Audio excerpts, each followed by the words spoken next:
Assalamualaikum warahmatullahi wabarakatuh.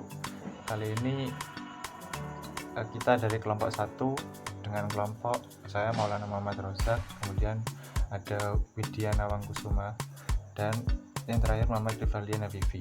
Di sini kita akan menjelaskan tentang perkembangan koperasi di dunia yang meliputi negara Inggris, Perancis, dan Swedia.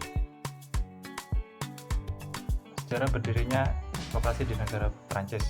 Pada tahun 1769, revolusi Perancis dan perkembangan industri telah menimbulkan kemiskinan dan penderitaan bagi rakyat Perancis, terutama bagi para buruh. Nah, koperasi ini dibentuk karena terdapat penindasan dan kemiskinan yang terjadi di negara tersebut. Nah, pelopornya yang untuk mendirikan koperasi ada 3 orang, yaitu Louis Blanc, Charles Fort, Ferdinand Lassalle. Kemudian ia menyadari perlunya perbaikan nasib rakyat. Kemudian dilanjutkan dengan para pengusaha kecil di Prancis yang berhasil membangun koperasi-koperasi yang bergerak dalam bidang produksi. Ya, di Prancis terdapat gabungan koperasi konsumsi nasional Prancis dengan jumlah koperasi yang tergabung sebanyak 476 buah. Jumlah anggotanya mencapai 3.460.000 orang dan toko yang dimiliki berjumlah 9.900 buah. Dengan perputaran modal sebesar 3.600 miliar francs per tahunnya. Kemudian tujuan koperasi di Prancis ialah diangkat dari latar belakang atau sejarah berdirinya Prancis ialah ingin mengangkat martabat buruh yang mengalami penindasan dan kemiskinan pada saat itu. Kemudian dilanjutkan dengan prinsip-prinsip koperasi di negara Prancis. Semua koperasi di seluruh dunia mengamati prinsip-prinsip koperasi yang sama yang ditetapkan dalam pernyataan Identity Cooperative dari International Cooperative Alliance. Pada tahun 1995, dengan demikian koperasi Prancis menetapkan 7 nilai yang dibawa setiap hari oleh koperasi. Di antaranya adalah yang pertama, demokrasi, kemudian solidaritas, disclaimer, keberlanjutan, transparansi, proximity, dan layanan. Koperasi yang kedua yaitu koperasi di Inggris. Koperasi di Inggris ini dilatar belakangi munculnya revolusi industri pada abad ke-18. Revolusi industri yang terjadi menyebabkan sebagian besar masyarakat di Inggris itu kehilangan pekerjaan dan menganggur. Ditambah lagi timbulnya kesenjangan antara kaum buruh dan kaum kapitalis atau kaum pemilik modal. Kemudian muncullah salah satu tokoh dari Inggris yang bernama Robert Owen. Beliau merupakan orang pertama yang mencetuskan istilah cooperation dan memberikan ide untuk mengatasi masalah kemiskinan yang terjadi di Inggris pada saat itu.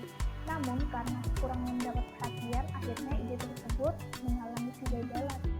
Kemudian pada tahun 1844 muncullah koperasi pertama di Inggris yang dikenal dengan nama Koperasi Rochdale yang dipimpin oleh Charles Howard dengan beranggotakan 28 pekerja pada saat itu.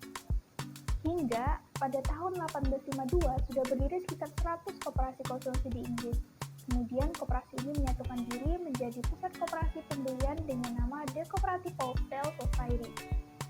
Adapun tujuan didirikannya koperasi Rochdale yaitu untuk meningkatkan kesejahteraan anggota melalui pemungutan uang sebesar 1 pound sterling per anggota, yang nantinya uang ini akan digunakan sebagai modal usaha.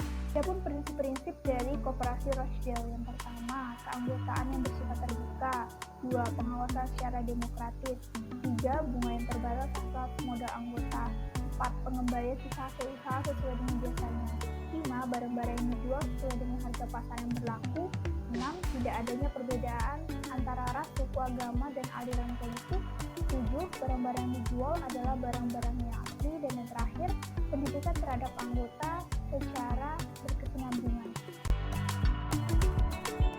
Koperasi di Swedia didasari oleh usaha untuk memerangi kekuatan monopoli yang dipegang perusahaan swasta pada saat itu. Tokoh yang mempelopori koperasi ini ialah Albin Johansson. Pada tahun 1911, gerakan koperasi di Swedia berhasil mengalahkan kekuatan perusahaan besar. Pada tahun 1926, koperasi berhasil mencurkan monopoli penjualan tepung terigu yang dimiliki perusahaan swasta.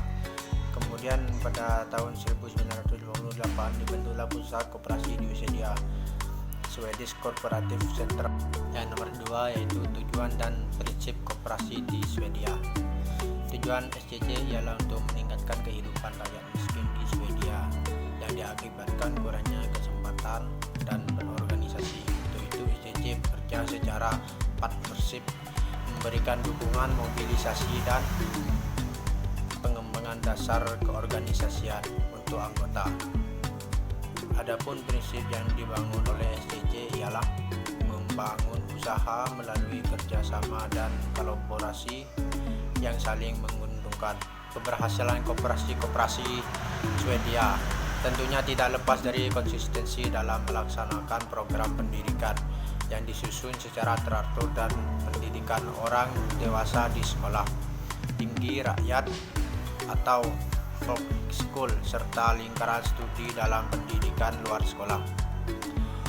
Koperasi penjualan Swedia Cooperative Forbundet mensponsori program-program pendidikan yang meliputi 400 jenis kursus teknis yang diberikan kepada karyawan dan pengurus koperasi.